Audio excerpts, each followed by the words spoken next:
Today's episode of Revolutionary War Rarities focuses on Providence. What role did God's providence play in the American Revolution? Some would argue it was critical, others might argue that it didn't exist at all. Watch today's episode and decide for yourself. In the meantime, we hope that you will subscribe to our YouTube channel, follow us on Instagram, join our Facebook group, and subscribe on your favorite podcast application. Then also check out our website at www.fastfunhistory.com. And now, Revolutionary War Rarities. Hi, everyone, and welcome to Revolutionary War Rarities, the podcast from the Sons of the American Revolution. My name is Jim Griffith. And my name is Jim Maples. Jim, the American Revolution is packed with Minutemen and muskets and incredible events. However, some people back then and even today believe that a higher power stepped in.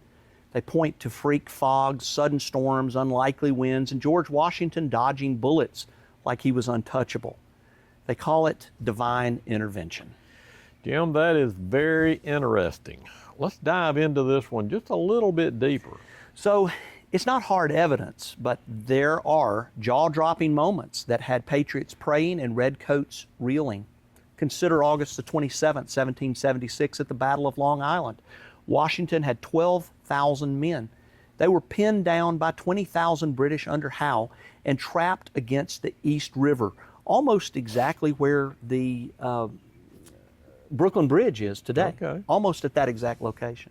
Dawn arrived and a thick fog rolled in. Washington evacuated every soul across the river in one night. He did it silently.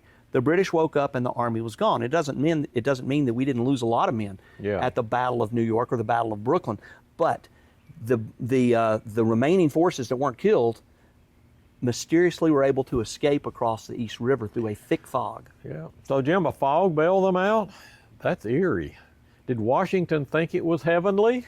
Well, he did not shout miracle, but his men did. Chaplain Israel Evans called it Providence's peculiar interposition. Washington loved that word, providence. In his letters, he hinted at guidance. That fog was unseasonably dense and perfectly timed. Patriots saw a divine hand. Some British cursed the weather. So one fog may be a fluke. So what else happened? Well, consider December the 26th, 1776 at Trenton. Washington was down to 2,400 men. He crossed the Delaware in a nor'easter with sleet, snow, and howling wind.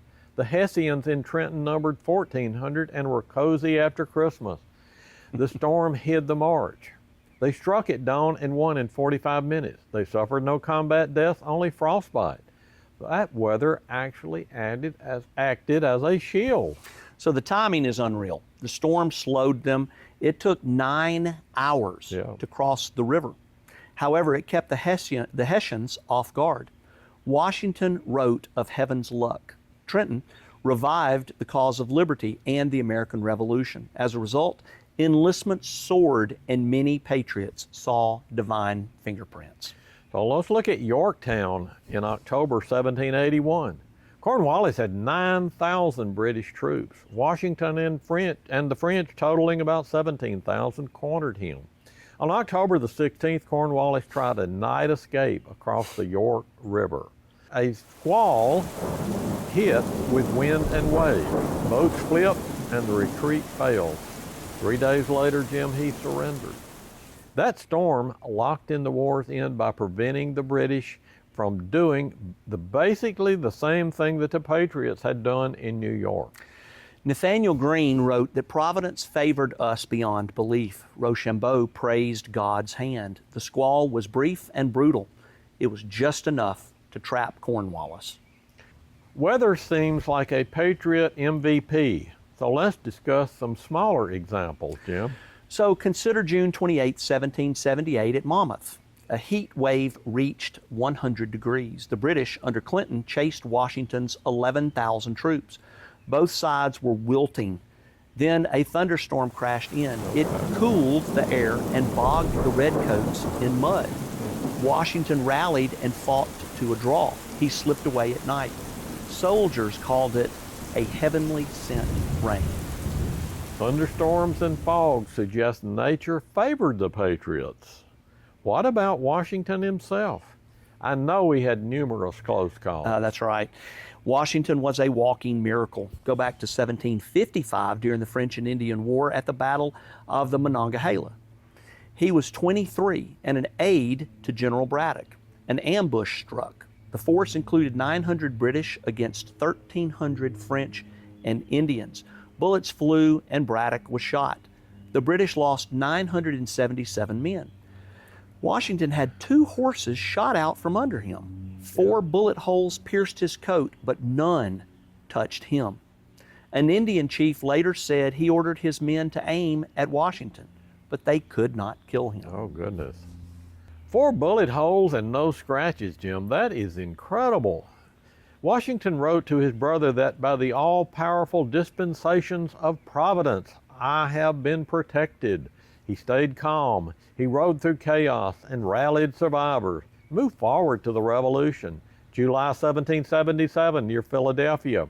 He was scouting alone, rode into a British patrol. The Redcoats fired. Every shot missed. He wheeled around and escaped. Aide Tench Tillman said, the general bears a charmed life. It is remarkable. At Yorktown in 1781, he inspected trenches. Cannonballs whizzed by. An aide begged him to duck. He shrugged and said, if I hear the whistle, I'll move. Nothing hit him. Patriots loved it. Preachers like George Duffield said God cloaked him in safety. His luck was so wild that it became a legend by the war's end. Thunderstorms, fogs, and a bulletproof Washington make a strong case. Why did they lean on this divine idea? Well, it reflects the era. Faith was everywhere with Puritan roots and Great Awakening vibes. Patriots saw themselves as a chosen cause, like Moses crossing the Red Sea. They were outnumbered and outgunned, yet they won. They credit God. Franklin even pitched Providence for the Declaration, and although it didn't stick, the vibe certainly did. That is exactly right. Sermons after Trenton were packed with enlistment lines. Soldiers thought heaven backed them. Even cool-headed Jefferson saw fortunate turns. It was hope when they had nothing but muskets and prayers. Do historians buy it? Was it divine or just chance? Well, they're split. David Hackett Fisher says weather is random. Wars have quirks. Mark Knoll argues faith shaped the fight, not just luck. No one can prove God sent fog or spared Washington. However, the timing at Long Island, Trenton, Yorktown, and those near misses is enough to make you wonder.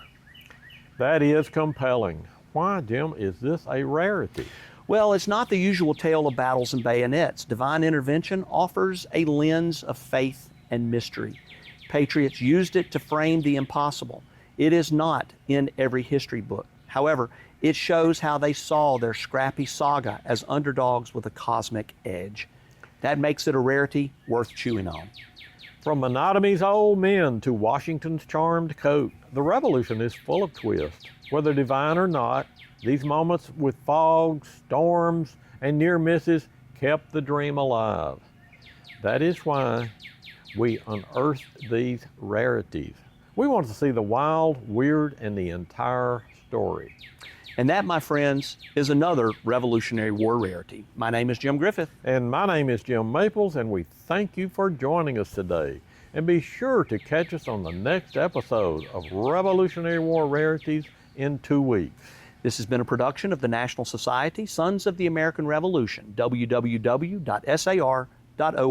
In the dawn of our nation, when hope was a spark, when tyranny loomed in the shadows so dark, we lifted our voices, we cried to the skies for the strength to stand tall, to be bold and be wise.